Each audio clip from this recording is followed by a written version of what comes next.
라는 제목으로 하나의 말씀 같이 나누겠습니다.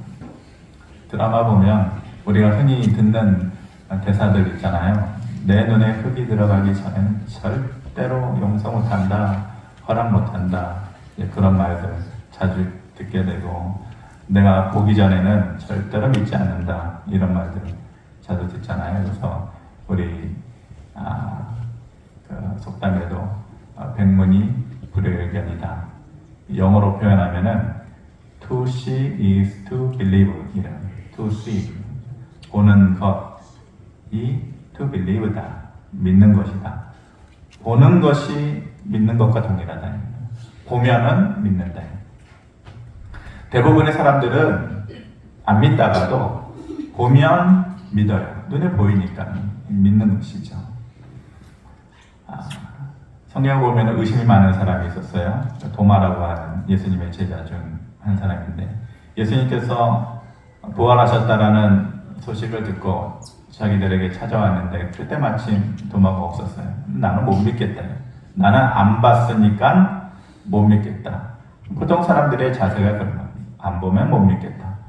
그런데 그 도마에게 예수님께서, 부활하신 주님께서 나타나셨잖아요. 요한복음 20장 29절에 보면은 말씀하셔요. 예수께서 이르시되 너는 나를 본 거로 믿느냐? 보지 못하고 믿는 자들은 복되도다 하시니라. 너는 나를 보고 믿느냐? 믿음이라는 것은 그거 아니다. 보지 않고 가는 것이다. 보지 않고 마음속에 받아들이는 것이고, 불확실한 길을 마음속에 간직하면서 그 길을 따라가는 것이 믿음이다. 보지 않고 믿는 자가 더 복되다. 보고 믿는 것도 복되다. 가장 좋은 것은 뭐예요?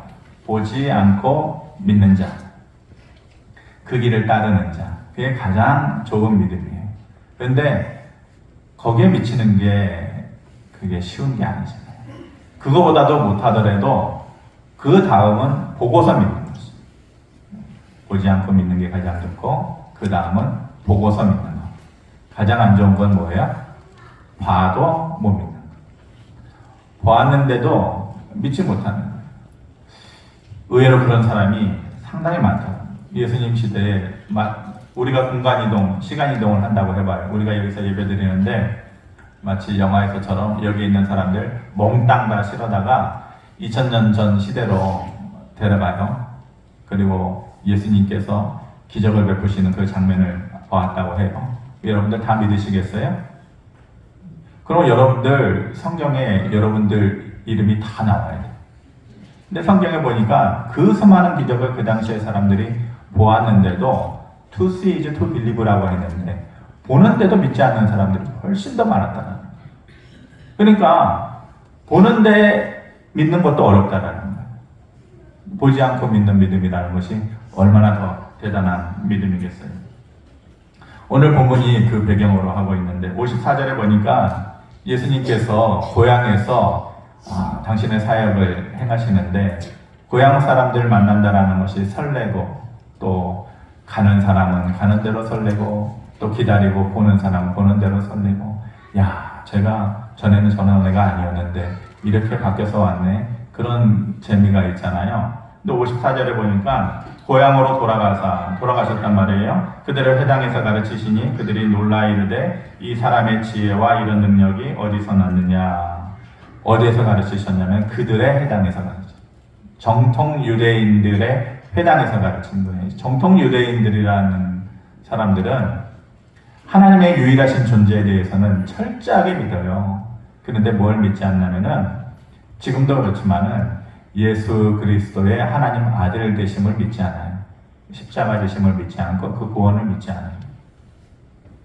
그러니까 그들에게 있어서 예수님께서 그들에게 오셨다라는 것은 특별한 의미로 다가오지 않는 거예요. 예수님께서 인간의 몸으로 자기들에게 오신다? 그리고 자기들의 죄를 씻으시고 구원하신다? 그건 기대하지 않는 사람들이에요. 그래서 예수님께서 그들 앞에서 직접적으로 보여주시고 깨닫게 해주시고, 그런데 이들의 반응은 어떠냐? 이 지혜와 이런 능력이 어디서 났느냐? 어떤 뉘앙스일 것 같아요. 도대체 이 지혜와 이 능력이 어디서 났을까? 이 뉘앙스가 아니라 눈을 흘기면서 제가 좀 흉내를 좀 잘 내야 되는데 제가 흉내 내는데 젬병이잖아요. 그러니까 이들이 표현한 그 표현은 흉내는 못 내겠고 야, 이 지혜와 이 능력이 어디서 났을까? 약간 눈을 뒤집어 까면서 그렇게 했다라는 거죠.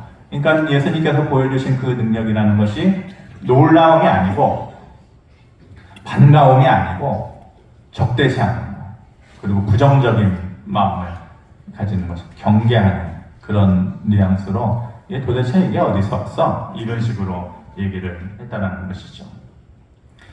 가끔 이제 시골 마을에 가면 여러분들 차를 타고 시골에 가면은 더 깊은 시골에 내려가면 내려갈수록 재밌는 거를 하나 발견하게 되는데 뭐냐면은 읍으로 가고 또 면으로 들어가고 그러면은 시골 곳곳마다 도시보다도 현수막이 더 많아요. 도시에 현수막이 얼마나 많아요. 근데 시골에 가면은 현수막이 그냥 따닥따닥 붙어 있어요. 뭔지 아세요? 누구 어느 초등학교 몇 회 졸업생 무슨 조합장 당선 그러면은 돌아서면은 여기는 또 다른 조합장 돌아서면 또 저기 다 현수막이에요. 그리고 가끔 가다가 누가 공부 잘해가지고 행정고시라도 붙어오면은 뭐 난리가 나는 거죠. 뭐 여기저기 막 현수막이 그냥 막 걸데 없을 정도로 시골은 또 그런 게 있더라고요. 만약 누가 서울에 가가지고 훌륭하게 성공해가지고 돈 많이 벌어가지고 고향에 와가지고 마을 회관이라도 신축해주면은 영웅이 되는 거예요. 레전드가 되는 거예요. 누구 집 큰아들 어땠더라 저땠더라 영웅이 되는 거예요. 예수님께서 지금 그 모습으로 오신 거예요. 예수님께서 세례 요한에게 세례를 받고 나서 거기에서 이제 전환점을 가지고 직접적으로 이제 공생의 사역을 시작하실 때에 마치 서울에 올라가서 큰 시험 합격하고 새로운 모습으로 시골에 돌아온 자기 고향에 돌아온 예수님의 모습이에요. 그럼 뭐 해야 돼요? 현수막 걸어가야죠. 현수막. 예수님 오셨다. 예수님 공생의 사역 시작하셨다. 하나님의 아들로 오셨다. 우리에게 보이신 귀신 쫓고 병 고치는 능력이 하나님께서 주시는 능력이다. 현수막 딱 붙여놔야 되잖아요. 근데 이들은 그렇지 않았다. 오히려 배척했다라는 것이에요. 어디서 왔느냐? 자기들에게 온 것이 누구 집 큰아들 성공했다더라, 시험에 합격했다더라, 뭐 했다더라. 그러면은 오히려 자기들에게 돌아올 것에 대한 기대감을 가지고 그것이 복이 돼야 되잖아요. 근데 그것이 저주가 되는 경우도 있다니까요. 바로 이 경우. 예수님께서 가장 가까이에 있는 자기들, 고향에 오셨고 고향 사람들을 본 것이고 어렸을 때 보고 자란 옆집 아저씨, 뒷집 아줌마 온 거 아니에요? 그러면은 자기들에게는 예수님의 능력이라는 것이 복이어야죠. 낯선 사람이 아니고 야, 나 너 잘한다. 어제 교회 아니냐? 너의 능력을 다른 사람들은 눈치 보면서 야, 우리 집에 와가지고 우리 어머니 좀 고쳐달라. 누구 좀 해달라. 그거 복이어야죠.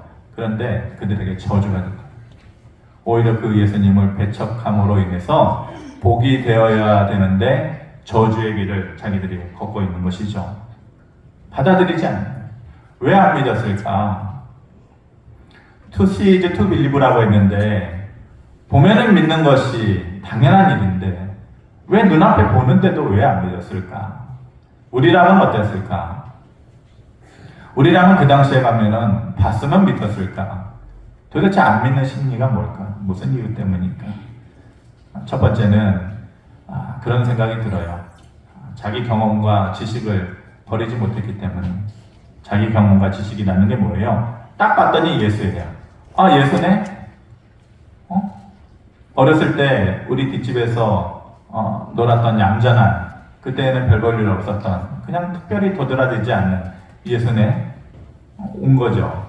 근데 요셉의 아들이잖아. 마리아의 아들이고 그 형제는 누구고 다 뻔히 아는, 자기가 가지고 있었던 그 사람에 대한 경험, 그 사람에 대한 지식, 그것이 다인 줄 아는 거예요. 때로는 그것을 버릴 수 있어야 돼요. 사람들은 살면서 자기가 경험한 것과 자기 지식이 대단한 거라고 생각해요. 그럴 수 있죠. 그런 자존감이 없으면 안 되죠. 그런데 따지고 보면 자기 경험과 자기 지식은 정말로 티끌과 같은 거예요. 우리가 인생을 살면서 깨닫고 사는 게 많겠어요? 깨닫지 못하고 사는 게 많겠어요? 우리가 인생을 살면서 보면서 사는 게 많겠어요? 보지 못하고 사는 게 많겠어요? 우리가 인생을 살면서 또 듣는 게 많겠어요? 듣지 못하는 게 많겠어요? 아마 우리가 70, 80 인생 살면서 보지 못하고 깨닫지 못하고 사는 것이 아마 98%는 될 거예요. 우리는 기껏해야 아둥바둥 경험을 가지고 내 지식을 말하지만은 따지고 보면은 전체 100% 중에서 기껏 1%, 2% 정도밖에 되지 않는 경험과 지식을 가지고 사는 거예요. 그런데 그것을 다 중요하다, 내 것이 중요하다 이렇게 생각하는 것은 오만한 것이죠. 그것은 별 볼일 없는 것이.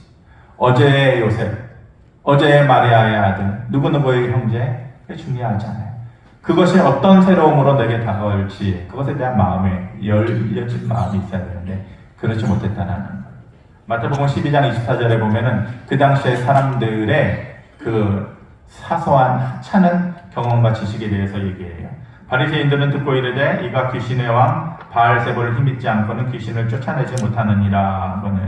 무슨 일이냐면 예수님께서 눈 멀고 또 말 못하는 사람을 고쳐줬단 말이에요. 놀라운 일이잖아요. 야, 서울에 올라가서 공부해서 사법고시 합격하고 왔네. 잘했다. 이래야 되는데 예수님께서 눈 멀고 말 못하는 사람을 고쳐줬더니 그 당시에 바리새인들 정통 유대주의자들이 뭐라고 얘기하냐면 귀신의 왕 바알세볼을 힘입어서 저 짓을 하고 있네. 이 말이에요. 우리식으로 얘기하면. 바알세볼이 뭐예요? 파리대왕이에요. 몇 번 소개했죠. 파리대왕이에요. 파리대왕. 섬기는 신이 파리 모양이에요. 생명을 주관한다 해가지고 파리대왕. 그런데 예수님께서 눈 멀고 병든 자를 고치시는데 그들이 기껏 아는 것은 귀신의 왕 바알세볼 혹은 바알제국을 의지해서 이 일을 한다. 이렇게 하나님께서 하시는 일에 대해서는 결코 기대하지 않아요.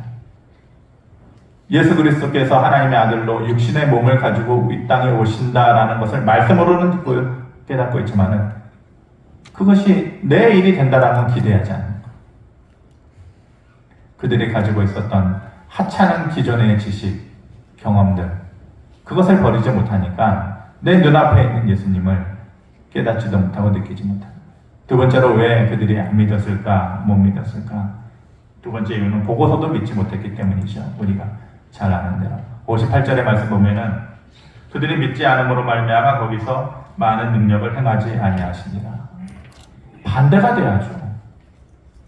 고향 땅에 가면 오히려 더 환영받고 야, 네가 어떻게 이렇게 잘했니? 어떻게 이런 일을 하게 됐느냐? 우리 집에도 왔던 오히려 복이 돼야 되는데 오히려 그들이 뭐예요? 믿지 않음으로 말미암아 거기서는 고향에서는 많은 능력을 행하지 않아졌다. 많은 능력을 행해야죠. 그리고 그들은 반대로 더 은혜를 받고 더 능력을 받아야죠. 근데 그러지 못했다. 복이 되어야 되는데 오히려 저주가 됐다. 그 이유가 뭐예요? 믿지 않음으로. 성도의 삶이라는 것은 믿는 삶이잖아요. 믿는 자잖아요. 믿음으로 살겠네. 그래야 되잖아요. 나의 갈 길 다가도록 384장의 찬송가 가사에서 얘기하는 것처럼 나의 갈 길 다가도록 예수 인도하시니 뭐예요? 믿음으로 사는 자는 하늘 위로 갔겠네. 무슨 일을 만나든지 만사형통하리라. 믿음으로 사는 자는 하늘 위로를 받고 믿음으로 사는 자는 하늘에서 주어지는 소망을 가지고 믿음으로 사는 자는 하늘 능력을 가지고 그래서 내 눈앞에 있는 반석에서 샘물 나게 하는 놀라운 기적을 경험해야 되잖아요. 무엇으로? 믿음으로 사는 자. 우리 모두는 믿음으로 사는 자들이에요. 그런 자들은 세상에서 누리지 못하는 하늘 위로, 하늘 능력, 하늘 소망을 가지는 자들인데 그 기회를 우리 스스로 차버리는 거예요. 그 당시에 사람들도 똑같았다는 거예요. 믿지 못했기 때문에 그들에게 있었던 모든 기적의 기회를 없는 게 아니라 차버린 거예요. 그래서 그들에게 복이 비껴가는 거죠. 복을 받을 수 있는 기회가 있었지만은 그 복이 그들 옆으로 비껴가는 것이죠. 불행하게. 그 이유가 뭐예요? 믿지 못했기 때문에. 두 번째로 믿지 않으니까 그들이 그런 불행한 삶을 살았던 것이고, 마지막으로 세 번째는 있는 것에서의 새로움을 보지 못했기 때문에 그랬다. 있는 것에서의 새로움. 우리가 사람을 보고 환경을 보면 늘 똑같아 보이지만은 그렇지 않아요. 어제의 예수님이 오늘의 예수님으로 우리에게 다가왔을 때는 어제의 알미라는 것이 오히려 우리의 발목을 잡는 것이죠. 이 사람이 언제든지 얼마든지 달라질 수 있다. 변할 수 있다. 이 환경도 언제든지 얼마든지 달라질 수 있다. 그런 기대를 가져야 되는데 그 새로움을 볼 줄 모르는 거예요. 이런 이유 때문에 그들이 예수님께서 그들 곁에서 가장 귀한 복을 주시기 위해서 오셨지만 오히려 복의 근원이 되지 않고 저주의 길을 걷게 되는 것이죠. 요즘 새벽에 출애굽기를 보고 있는데 거기서 느끼는 것이 있어요. 뭐냐면은 특별히 구별된 은혜라는 것이에요. 믿는 자들에게만 주어지는 구별된 특별한 은혜가 있다는 것이에요. 출애굽기 10장 23절에 보면은 모세를 통하여서 출애굽을 이스라엘 백성들을 시킬 때에 바로가 쉽게 내보내 주지 않으니까 10가지 재앙을 내보냈잖아요. 근데 10가지 재앙 중에 이스라엘 백성들에게는 내려지지 않은 재앙들이 있었어요. 10장 23절에 보면은 그동안은 사람들이 서로 볼 수 없으며 자기 처소에서 일어나는 자가 없으되 온 이스라엘 자손이 거주하는 곳에는 빛이 있었더라. 애굽의 저녁에는 어둠이 드리워져 흑암이 드리워져 있었지만은 하나님께서 특별히 선을 딱 긋듯이 이스라엘 백성들이 있는 곳에는 어둠이 드리워지지 않고 빛이 있게 하셨다. 우박이 내릴 때도 마찬가지죠. 우박이 내리는데 이스라엘 백성들이 사는 고센 땅에는 우박이 내리지 않았더라. 재앙이 비껴가는 것이죠. 그러면서 마치 선을 딱 긋듯이 믿는 자와 믿지 않는 자의 경계선을 확실하게 구분하고 특별한 구별된 은혜를 하나님께서 주셨다. 근데 그 중에서 재미난 특별한 것이 있어요. 11장 7절에 출애굽기 보면은 그러나 이스라엘 자손에게는 사람에게나 짐승에게나 개 한 마리도 그 혀를 움직이지 아니하리니 여호와께서 애굽 사람과 이스라엘 사이를 구별하는 줄을 너희가 알리라. 하나님께서 이스라엘 사람과 세상 사람들을 구별하시는구나. 구별해서 특별한 은혜를 주시는구나. 누구에게? 믿음의 행위를 가지는 자들에게는 그런 의미를 주시는구나. 그러는데 짐승에게나 개 한 마리도 그 혀를 움직이지 않았다. 이것이 마지막 재앙을 내릴 때거든요. 장자의 죽음이 마지막 재앙이잖아요. 그러니까 애굽에 있는 모든 집에서 첫째 난 것들은 다 죽어나가는 날이에요. 개똥이, 소똥이, 말똥이 각 집안마다 그 첫째 된 것들, 가축이든지 사람이든지 다 죽어간 날이에요. 그러니 애굽의 저녁에 통곡이 끊이지 않았죠.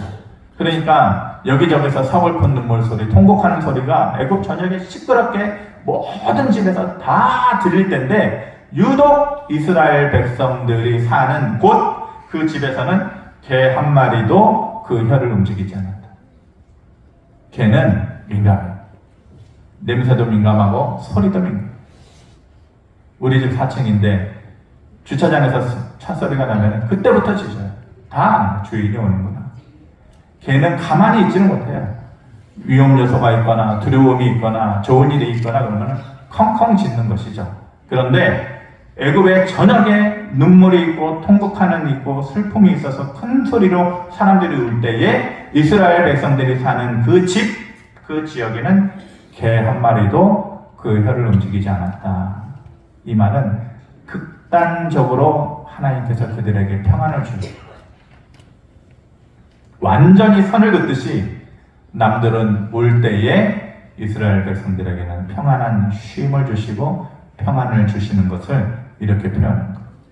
그러니까 하나님께서 세상 사람들과 구별된 특별한 은혜를 우리에게 허락해 주신다. 요한복음 14장에 평안을 너희에게 주노니 곧 나의 평안을 너희에게 주노라. 내가 너희에게 주는 것은 세상에 주는 것과 같지 않다. 구별되었다 이거예요. 너희는 그러니까 마음에 근심하지도 말고 두려워하지 말라. 하나님께서는 우리에게 선 긋는 구별된 은혜를 우리에게 주시고자 해요.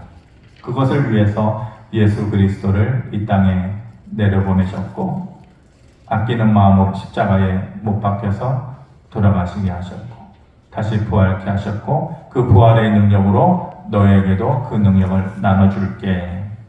그렇게 말씀해 주시는 거죠. 그런데 그 은혜는 누구에게 주어지느냐? 믿음으로 사는 자에게 주어집니다. 믿음으로 사는 자. 다시 돌아가서 예수님의 고향 땅에 우리를 초청했어요. 우리도 그 땅에 있어요. 그곳에 있어요. 그곳에 있어 예수님의 얼굴을 봤을 때에 각자 다르겠죠? 어떤 사람은 갈 필요 없어. 나는 보지 않고도 예수님의 능력을 믿어. 이 가운데도 그런 사람이 있을 것이고 어떤 사람은 보지 않고는 절대 믿지 않는다. 그런 사람도 있을 것이에요. 근데 어떤 사람은 봤어요. 봤는데 믿지 못하는 사람들도 있어요. 각자가 다른 것이에요. 근데 하나님께서 구별된 은혜를 우리에게 주시는 것은 누구에게 주는 것이냐? 믿음으로 사는 자에게 주십니다.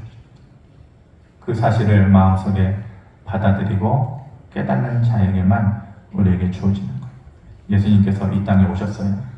이 땅에 오신 것은 어제의 어둠을 빛으로 우리에게 옮겨주시기 위해서 오신 거예요. 그것을 나에게 선물로 주시기 위해서 오신 것이에요. 세상에 알지 못하는 평안을 너에게 주시기 위해서 오신 것이에요. 어제는 아팠지만 그 아픔을 오늘은 기쁨으로 만들어 주시기 위해서 오신 거예요. 그런데 그 당시의 사람들은 봐도 믿지 않았어요. 오늘의 사람들은 들어도 믿지 않는 거죠. 그러면은 하나님께서 우리에게 준비된 그 은혜와 능력이라는 것은 없는 게 아니라 있는데 비껴가는 거예요. 그때 예수님의 고향에 있는 사람들이 다 그 은혜를 비껴간 사람들이었어요. 그 땅에 있으면서 믿음이 없음으로 인해서 능력을 행하지 않았다. 이렇게 말씀하셨잖아요. 오늘 이 자리에 있는 분들은 듣잖아요.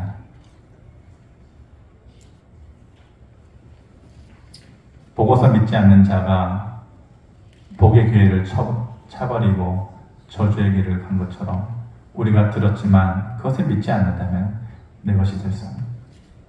다시 한번 주님께서 이 땅에 오신 그 의미를, 그 뜻을 다시 한번 간직하기를 바라고, 그것은 내 것이다. 나를 위해서 오신 것이다. 믿음으로 받아들일 때에 하늘 위로, 하늘 능력, 하늘 소망이 우리에게 있을 줄 믿습니다. 그 은혜가 충분히 여러분들에게 주어지기를 주님의 이름으로 축원합니다. 고마우신 아버지 하나님, 주님께서 이 땅에 오신 것을 우리의 마음속에 누구보다도 기뻐하며 내 소식이다, 내 기쁨이다, 내 소망이다 이래야 될 터인데, 그 당시에 사람들이 보고도 믿지 않은 것처럼 이 시대의 사람들은 들어도 내 것이라고 믿지 못하는 연약한 가운데 있습니다. 주님의 복이 비껴가지 않도록 특별히 준비된 구별된 은혜가 내 것이 되도록 주시는 말씀을 믿음으로 받아들이게 하시고, 그 믿음의 삶에서 여러 가지의 삶의 열매로 드러날 수 있도록 하나님 축복하여 주시옵소서. 감사드리며 예수 그리스도의 이름으로 기도하옵나이다. 아멘.